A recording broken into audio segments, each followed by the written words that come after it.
What you're about to see is a matter of human record. Explain it, we cannot. Disprove it, we cannot. We simply invite you to explore with us the amazing world of the unknown, to take that one step beyond.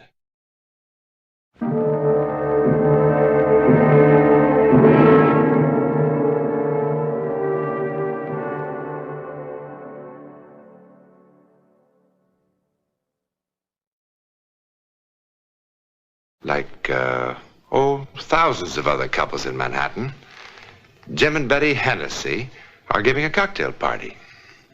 Now, all those other parties will end with people falling in love with each other, with people getting sore at each other, with hangovers, and with plenty of work for the maid. But this one, oh boy, this one. I don't know. Sometimes I can't do it at all. Oh, stop that. What about the time that you told Marie Cooper that their house was going to burn down 3 days before it happened? Yeah, that was really out of this world. It was really horrible. It wasn't your fault, darling. After all, you got us married. How did she manage that? She told me I was going to meet a man in Bermuda because of a flat bicycle tire. And a year later, I would marry him. And we were married to the day. How come you could fix a bicycle tire? In the Army, you couldn't clean your rifle. I still can. Oh, well, now, come on, it's not that bad. Oh, he's very handy. No kidding. She's really terrific. She went into some kind of hypnotic sleep a year before Betty and I ever laid eyes on each other. And she called all the shots right on the button. Sure she did. You don't believe it, huh? Well, I believe she saved lots of cocktail parties. Look, next time you're in Chicago, remind me to take you on State Street to a little old woman. She's got a genuine African monkey paw. All she does is touch it, and the whole future lights up. Now, she told me I'd be the next governor of Illinois. Oh, you'd love her. Okay, buddy. Ladies and gentlemen, we have a wise guy from Chicago in our midst. He doesn't believe in our Ellen. What do you say, Ellen? Would you be willing to do it? Oh, please, I'd rather not. Well, maybe the spirits are with Miss Larrabee today. Some other time. You mean when there are no cynics on the premises? No, just some other time. But there can't be any other time, Ellen. He's flying back to Chicago tonight. Come on, don't make a jackass out of me. I think this is wonderful. You and Arthur have never seen each other before. You know absolutely nothing about him. And you might be able to tell him something. It'll wipe that smug smile off his face. Charlie, come on. You make her do it. Now, what's Charlie got to do with it? Well, they sort of work together. Uh-huh. That's an act. Well, maybe it is an act. Sometimes it works out, sometimes it doesn't. You want to, Ellen? I just don't feel up to it now. Well, then forget about it. You don't have to sing for your supper around here. It's too bad. I like party games. Like post office. I'm a whiz at post office. And I'm sorry I'm such a wet blanket. Oh, look, for Pete's sake, I hope I didn't hurt your feelings. You didn't hurt my feelings, Mr. Douglas. Mr. Douglas. All right. I'm ready. Oh, marvelous. Oh, good. Good. Ellen, you don't have to do this. I want to. Mr. Douglas, I hope you'll be amused. Well, come on, everybody. Get comfortable. Grab a chair. Now the party livens up. Excuse me.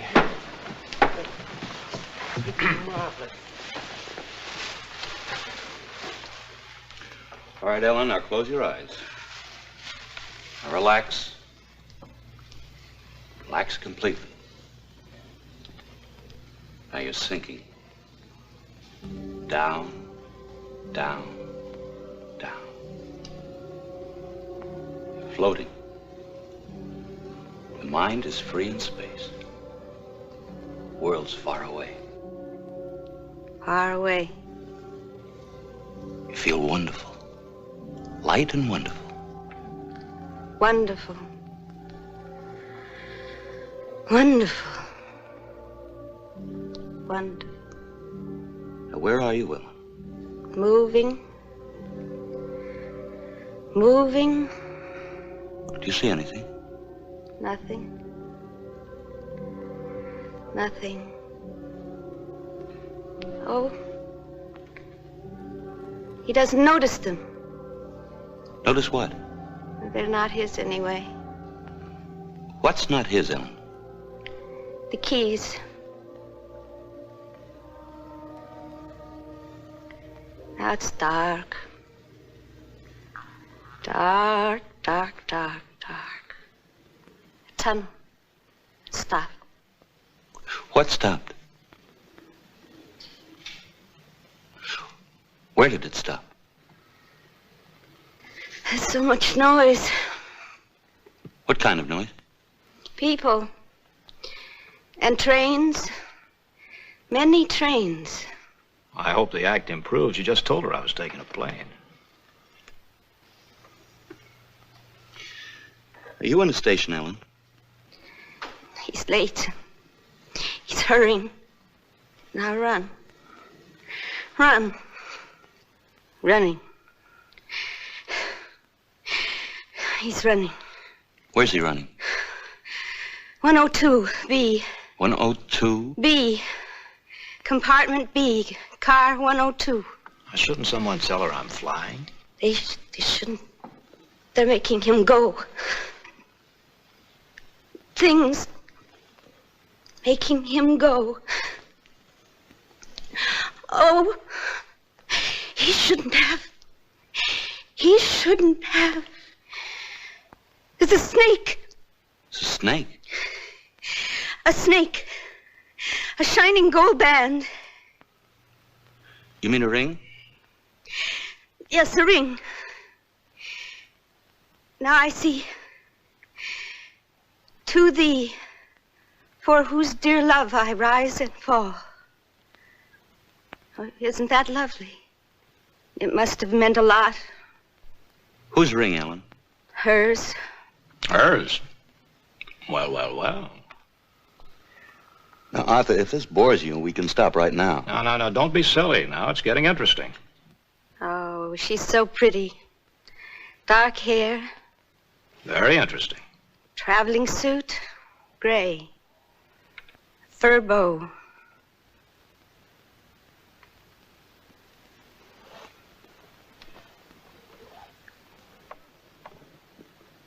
He's nervous. He's frightened. He's spilling her drink. And now he's running. Running. 102, 102, quickly, quickly. Oh, he's so frightened. Oh, he's all alone.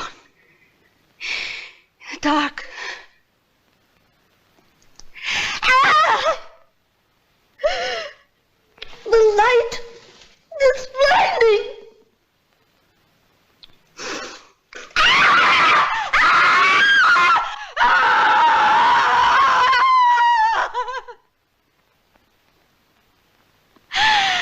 She's standing in front of him with a knife.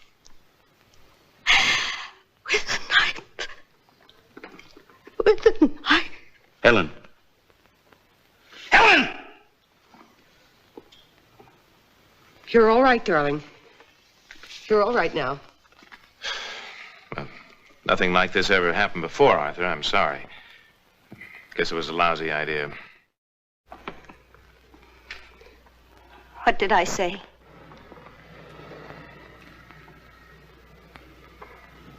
What did I say? I talked about you, didn't I? Well, if you did, I hope you're wrong. Was it bad? Bad? Oh, I'm going to be rich as a Maharaja, live to be 150, and fall in love with an international beauty. Look, thanks for the most exciting cocktail party I've been to in years. I wouldn't have missed it for the world. Goodbye. Goodbye, all.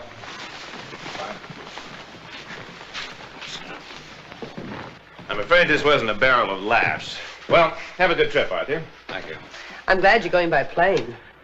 You know something? You really married a spook. But she's good looking. So long, Arthur. All right, bye-bye. I'll see you soon.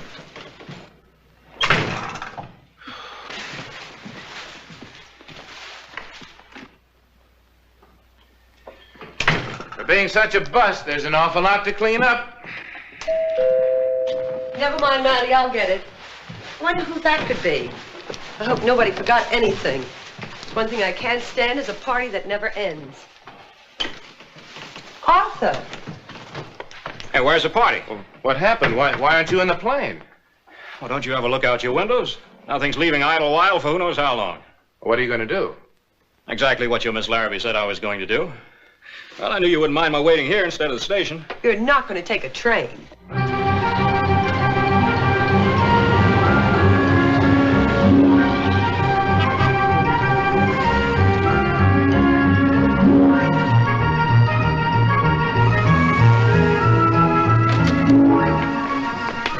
One bag, Chicago special.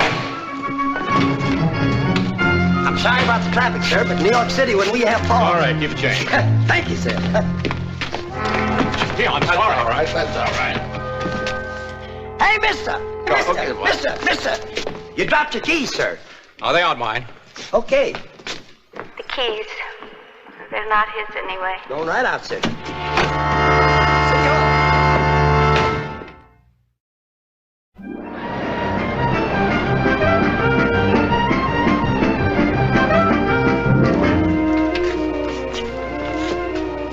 Good evening. Good evening. Douglas. Oh, yes, Mr. Douglas, because of this storm and all the reservations that were made at the last minute like yours, there's been a mix-up in your space.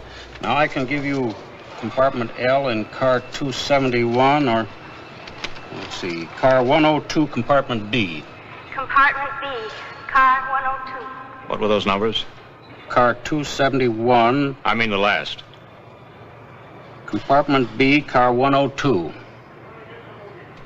I'll take the other one. Car 270. It doesn't really matter. The compartments are exactly the same. That's what you think. I beg your pardon? Thanks very much.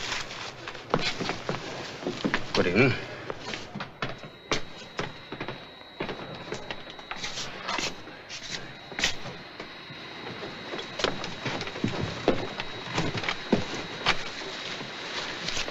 There you go.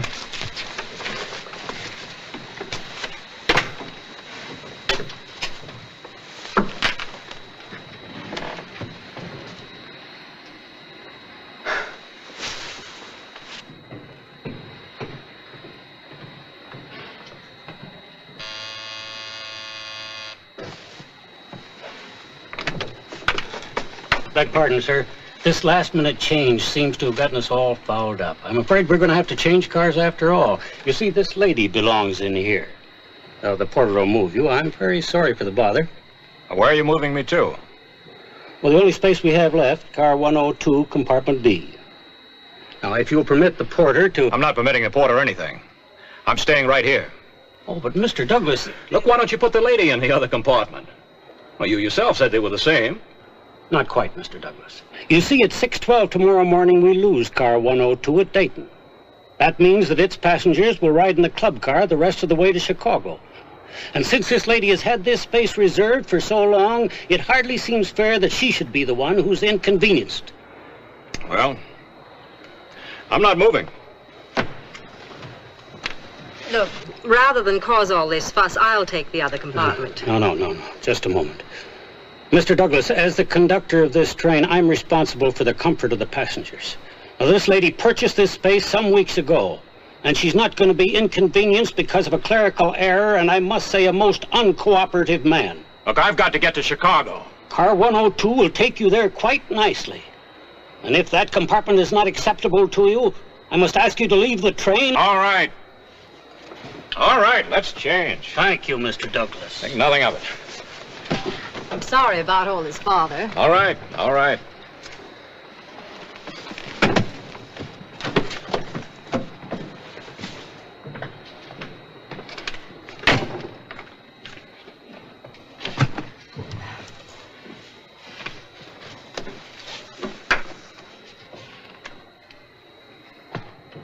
aboard!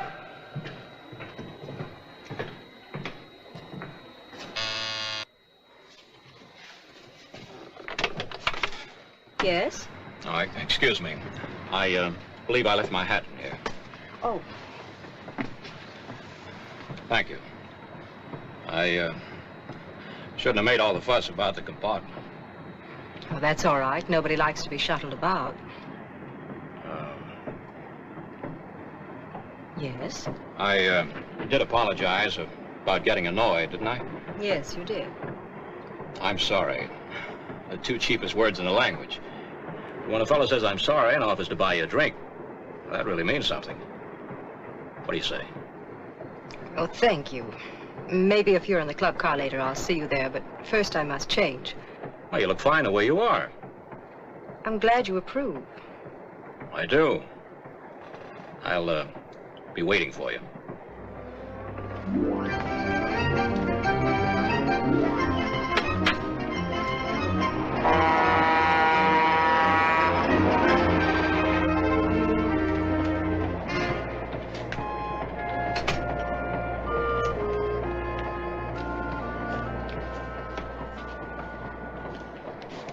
Does that kind offer of a drink still stand? Traveling suit, gray. Fur bow. Well, you did ask me to have a drink. Oh, please, forgive me. Please.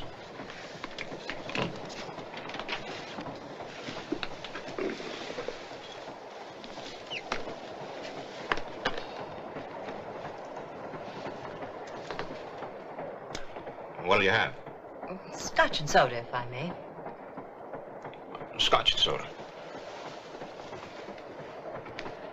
Oh, she's so pretty. Dark hair. Is something wrong? I don't know.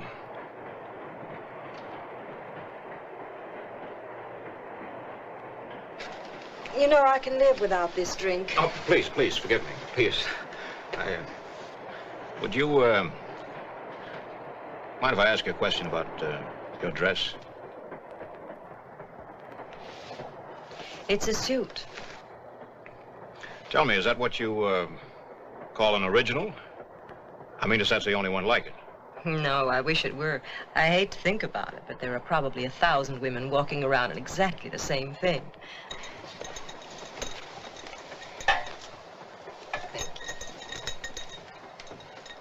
Here's to the man in compartment B.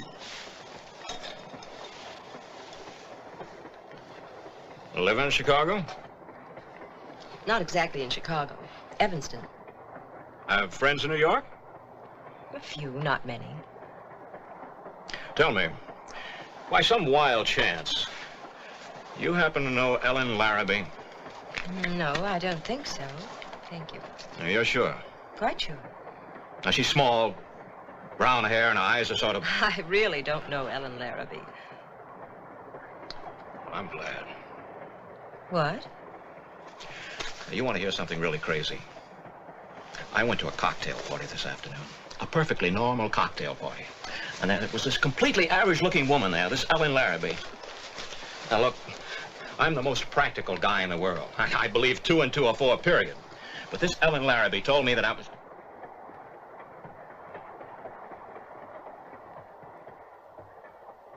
It's a snake. And what did she tell you? A snake.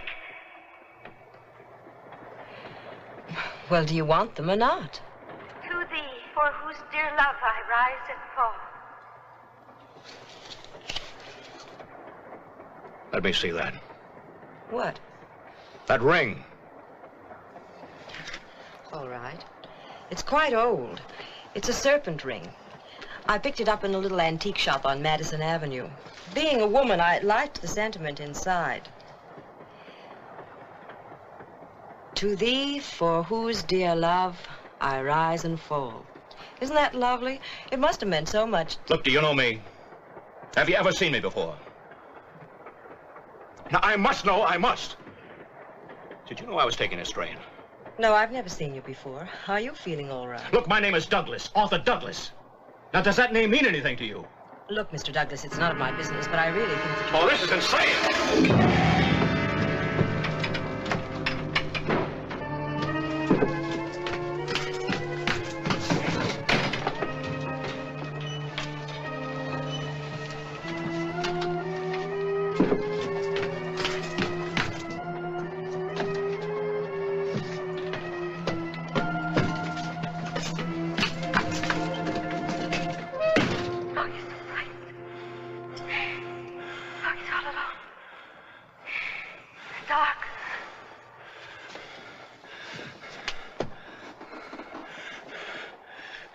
What is this? What is this?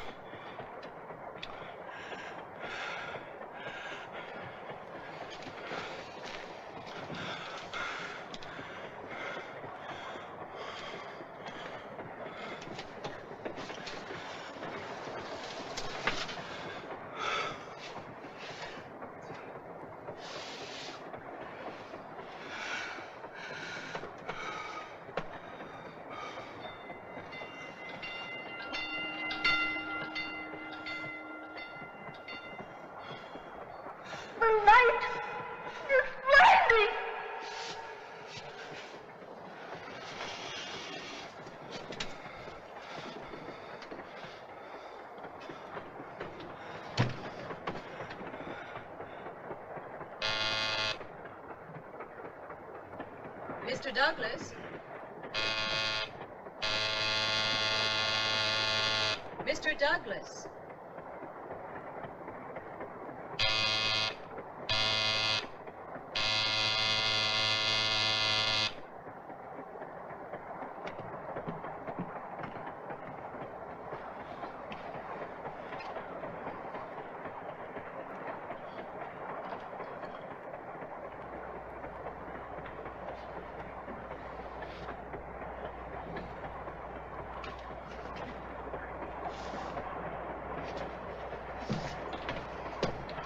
Mr. Douglas. Mr. Douglas.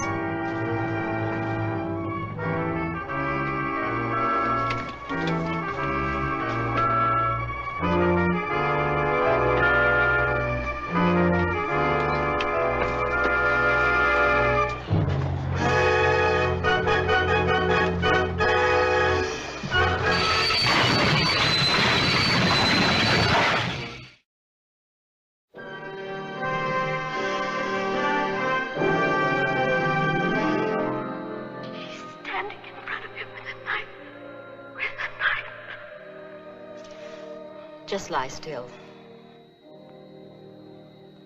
You'll be all right now. You've got quite a slice in the head, but you'll be all right. You're lucky.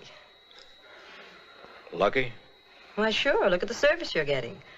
I'm a first-class surgical nurse, and this gentleman here, he's a doctor. Happened to be in the next car. You're going to be all right. Lost a little blood, that's all.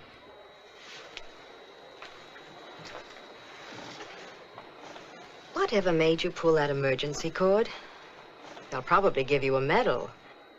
Medal? If you hadn't pulled that cord, Lord knows how many people would be dead instead of just shaken up. What are you talking about? I'm talking about the freight train that was stalled on the track 100 yards ahead of us. The signal system failed. We stopped about 6 yards from the caboose. But how did you know that the train was there? I mean, you couldn't possibly have known. No one could have known. No one? Ellen Larrabee knew. How? Well, there are a lot of theories. Precognition, clairvoyance. Some people might even call it a happy coincidence. But does that explain it? I mean, really explain it. To whom it happened, we know. Where it happened, we know. How or why it happened. In a moment, something else to wonder about.